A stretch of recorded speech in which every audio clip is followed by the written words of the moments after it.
tudo bem? Meu nome é Semiramis e nós estamos aqui hoje para falar um pouquinho sobre o livro Evangelho segundo o Espiritismo, segundo orientação espiritual. Não estou aqui representando nenhuma casa espírita em especial, tá? Só vamos fazer o que fomos orientados aqui para convidar os irmãos a estudarem perto de suas casas, onde moram, em alguma casa espírita, o Evangelho segundo o Espiritismo e todas as obras de Kardec. Olha ele aqui, ó, tá? Então, nós vamos aqui ler um pequeno resumo e fazer breves comentários que se seguirão de outros vídeos também, né? Sobre a aplicação prática do Evangelho segundo o Espiritismo na nossa vida, no nosso dia a dia. Então, a gente começa lendo sim um breve resuminho aqui, né? Desejando que esse ano de 2017 seja um ano repleto de paz, de harmonia, de entendimento nas famílias, né?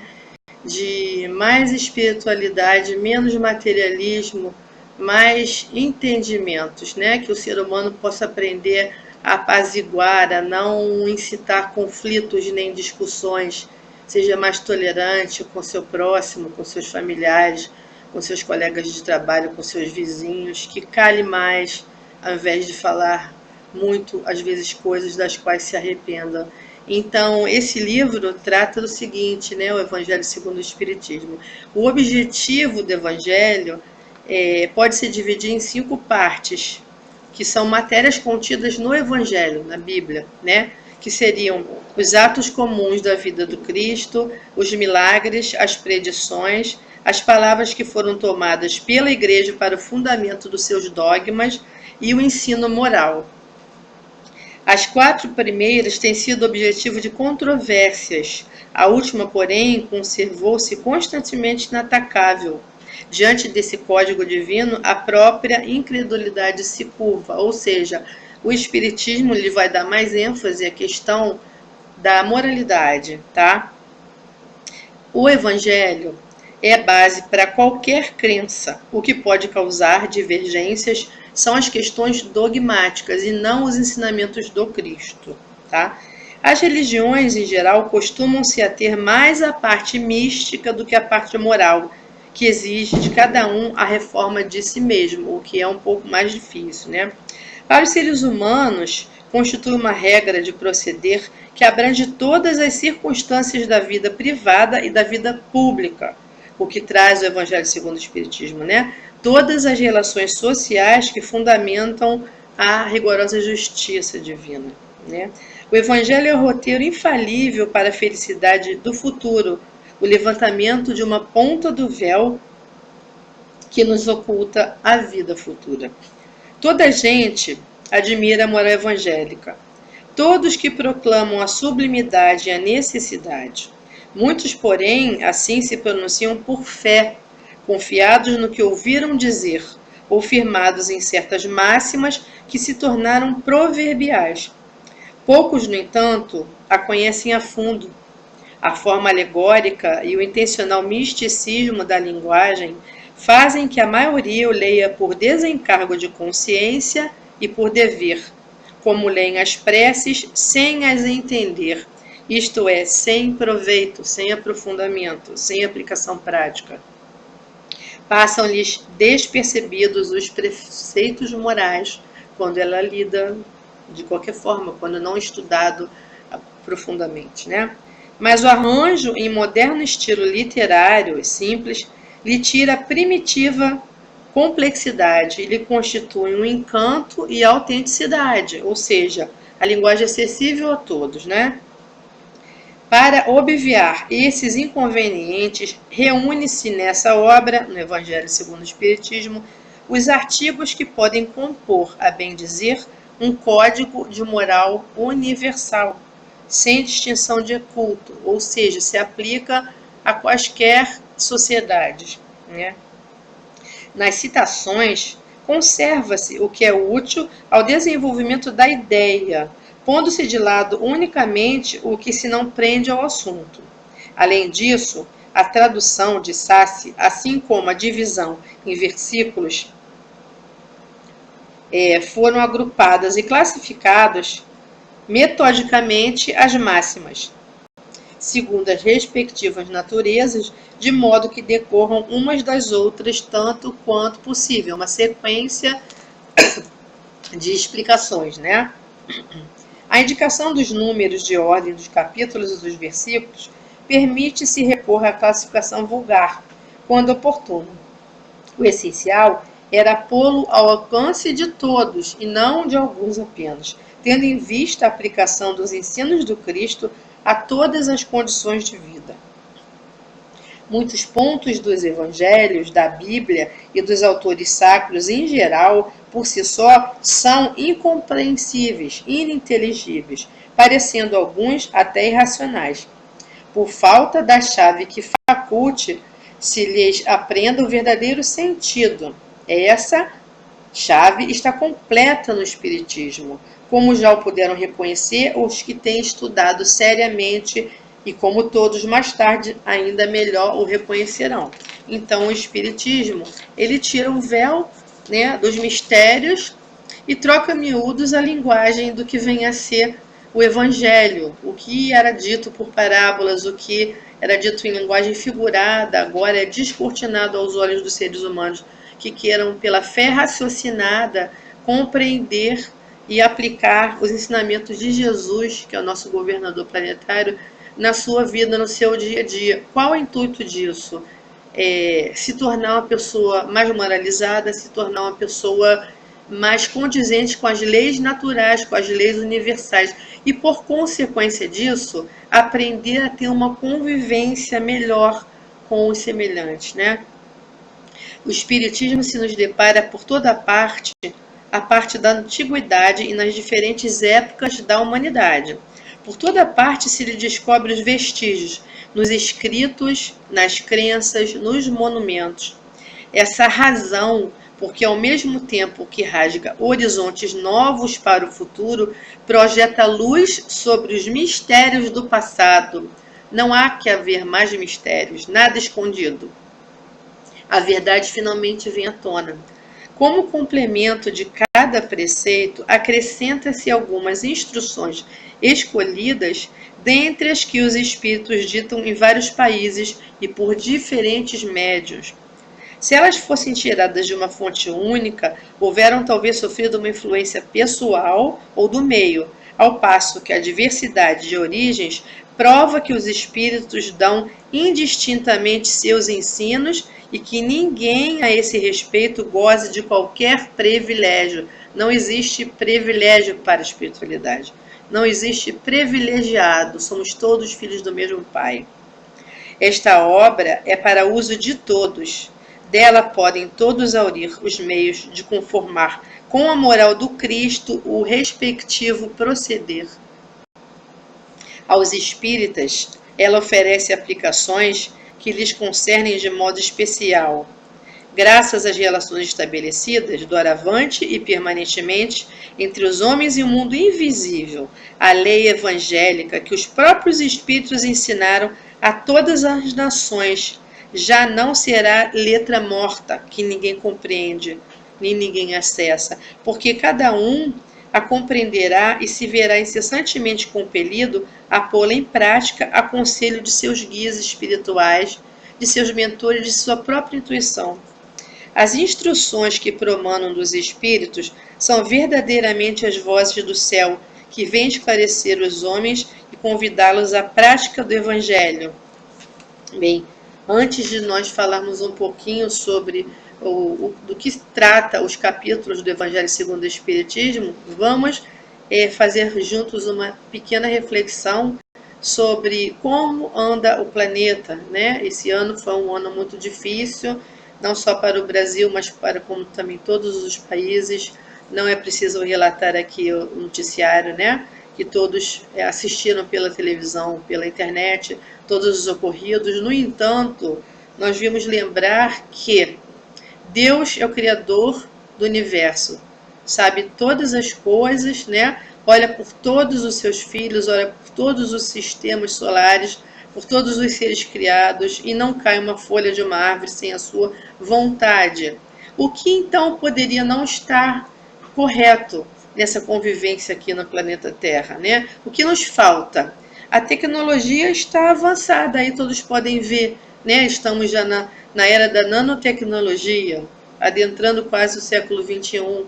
Então nos falta justamente a parte moral, que foi o que Jesus nos deixou. Outros grandes mestres também antes dele vieram preparar o caminho, mas quem nos deixou as máximas foi Jesus, que inclusive, segundo o livro A Caminho da Luz, do Chico Xavier, ele presidiu a criação do planeta Terra, e outras fontes também descrevem isso, né? Então, nós precisamos entender qual é o nosso objetivo aqui na Terra. O objetivo de cada um de nós é enriquecer, é casar, ter filhos, trabalhar, estudar. Qual é o nosso principal objetivo aqui? Né? Primordialmente, o crescimento espiritual, o aprendizado da convivência, a pacificação dos nossos instintos ainda primitivos que trazemos do passado, de quando fomos criados, depois de tantas reencarnações que já vivenciamos. Então, as obras do Espiritismo, e essa que estamos falando, né, o Evangelho segundo o Espiritismo, nos norteia com relação às questões morais, todas as nossas dificuldades de entendimento, né? Então é bom e é útil que todos os irmãos, independentes de crença, né, possam se aproximar desse livro, dessa obra, né?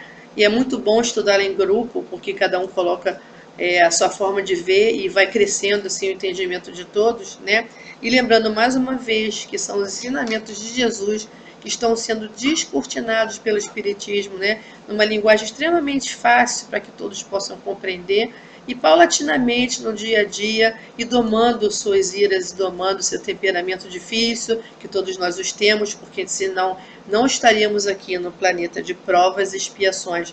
Portanto, somos ainda espíritos da terceira classe, como diz o Livro dos Espíritos, espíritos imperfeitos, né? Então, que os irmãos possam, cada um em sua busca individual, né, procurar meditar, se autoconhecer, entrar em prece, buscar uma sintonia com os planos mais elevados, né, porque nós estamos aqui nessa materialidade, nessa densidade da psicosfera. Então, agora nós vamos resumir rapidamente assim do que se trata cada capítulo do Evangelho segundo o Espiritismo, né? Então, o capítulo 1 fala: não vim destruir a lei. Ele fala sobre as 3 revelações que foram Moisés, Cristo e o Espiritismo, sobre a aliança da ciência e da religião, a importância do entendimento, do intelecto e da moralidade, né? E instruções dos espíritos sobre a nova era que está tão em voga aí, né? Capítulo 2 fala: o meu reino não é deste mundo. Ele explica qual seria a realeza de Jesus, muito mal entendida na sua época, né? Capítulo 3 cita: há muitas moradas na casa de meu pai, a causa das misérias do mundo, as misérias humanas, né? E a diferente categoria de mundos habitados, ou seja, a pluralidade das existências e dos mundos, mundos de prova, de expiação, mundos primitivos, mundos felizes, né? Capítulo 4, ninguém poderá ver o reino de Deus se não nascer de novo. Basicamente, ele explica o que seria ressurreição e o que é a reencarnação. Capítulo 5, bem-aventurados os aflitos. Aí ele começa tópicos do Sermão da Montanha, né? Então, bem-aventurados os aflitos, ele vai versar, dentre outras coisas, sobre a melancolia e a causa das aflições, sobre o suicídio, sobre a loucura. Capítulo 6, o Cristo Consolador, fala sobre o jugo leve, o que devemos fazer para não sofrermos tanto, né? O que Jesus nos traz para sermos mais dóceis, mais pacientes e entendermos qual é o nosso propósito aqui. Capítulo 7, bem-aventurados os pobres de espírito. Fala sobre orgulho, sobre a humildade, a missão do homem inteligente na Terra, um dos principais capítulos. O capítulo 8, bem-aventurados os que têm puro o coração. Essa é a nossa grande busca, né? Simplicidade, pureza de coração, né? o pecado por pensamento, no caso, os erros por pensamento. Nós sabemos que o pensamento atrai, que o pensamento nos sintoniza com as energias e com as frequências que nós escolhemos, né? Capítulo 9. Bem-aventurados os que são brandos e pacíficos. Fala, entre outras coisas, sobre a paciência, sobre a cólera. E muito útil nos dias que nós vivemos, né? Com tanta violência, assim. O capítulo 10. Bem-aventurados os que são misericordiosos. Fala sobre o perdão das ofensas. O perdão, o amor, a compreensão. Capítulo 11, amar o próximo como a si mesmo, fala sobre o egoísmo, a fé e a caridade. Capítulo 12, amai os vossos inimigos, retribuição do mal com o bem, os inimigos desencarnados, as energias a que estamos expostos pela ação do nosso pensamento, né? Capítulo 13, não saiba a vossa mão esquerda o que dê a vossa mão direita. Fala sobre a caridade material e a caridade moral. O que ganhamos de graça temos que doar. Os talentos são dádivas de Deus, então não podem ser comercializados, né? Capítulo 14 fala sobre honrai vosso pai e vossa mãe. Ele versa sobre a parentela corporal e a parentela espiritual, as afinidades que nós temos, né? No capítulo 15, fora da caridade não há salvação, necessidade da caridade segundo Paulo, apóstolo Paulo de Tarso. Capítulo 16, não se pode servir a Deus e a Mamon, a utilidade providencial da riqueza. A riqueza é uma prova, gente, também. E o desperdício, né, e o desapego também dos bens materiais. Eles foram feitos, né, para nós adquirirmos com o nosso trabalho, mas para servirmos uns aos outros e não para nos escravizar. Capítulo 17, sede perfeitos, fala sobre o homem de bem, cuidar do corpo e cuidar do espírito. Um dos meus preferidos, esse. Capítulo 18, muitos os chamados, poucos os escolhidos. Pelas suas obras é que se reconhecerão os cristãos. Não é pela fala, não é pelas aparências, mas sim pelas suas atitudes perante a vida, né? Capítulo 19, a fé transporta montanhas. O poder da fé, o poder da crença, o poder do pensamento aplicado à própria vida, aplicado no dia a dia, né? Capítulo 20, os trabalhadores da última hora. Qual é a missão dos espíritas? Qual é a nossa missão, a missão de cada espírito encarnado, né?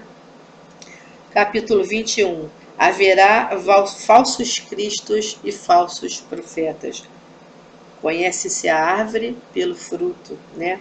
Os falsos profetas, aquelas pessoas que tentam levar multidões, né, para o seu próprio bem e pregando coisas indevidas e distorcendo muitas vezes as palavras do Cristo, né? Capítulo 22, não separeis o que Deus juntou, fala sobre o divórcio, sobre relacionamentos, né? E o capítulo 23, estranha moral. Não vim trazer a paz, mas a divisão. Palavra de Jesus, né? Que divisão seria essa? Será que era guerra? Não, com certeza não. É a diferente forma de pensar de cada um, diferentes níveis de grau de evolução espiritual de cada um que traz o crescimento. Capítulo 24, não ponhais a candeia debaixo do alqueire. Por que Jesus falava por parábolas? Vamos estudar isso nesse capítulo 24. Capítulo 25, buscai e achareis. Ajuda-te a ti mesmo que o céu te ajudará. Capítulo 26, dai gratuitamente o que gratuitamente recebestes, o dom de curar, as preces pagas. Capítulo 27, pedi e obtereis. Eficácia da prece, transmissão do pensamento, maneiras de orar. E terminando o Evangelho segundo o Espiritismo, existe no capítulo 28 uma coletânea de preces espíritas, né? Uma explicação vagarosa sobre o Pai Nosso, que foi a oração deixada por Jesus, né? e várias outras preces, preces para o anjo da guarda, prece pelos que desencarnaram, prece para os momentos de aflição, né? Então nós desejamos aqui que tenhamos deixado um pouquinho de esclarecimento sobre o que é o Evangelho segundo o Espiritismo, para que os irmãos possam se instruir e se amar, né? Que 2017 seja um ano de muita paz, de muito entendimento, de muita colaboração, de muita cooperação, né? E que independente da crença, nós possamos lembrar que somos todos irmãos, estamos todos aqui habitando esse planeta Terra que precisa tanto de atenção, né? Que a flora precisa de atenção, que a fauna também precisa, e que principalmente os seres humanos se solidarizarem uns com os outros diante de tudo que está por ocorrer, diante de tudo que está acontecendo. Agradeço a atenção, um grande abraço fraterno e até breve com o capítulo 1.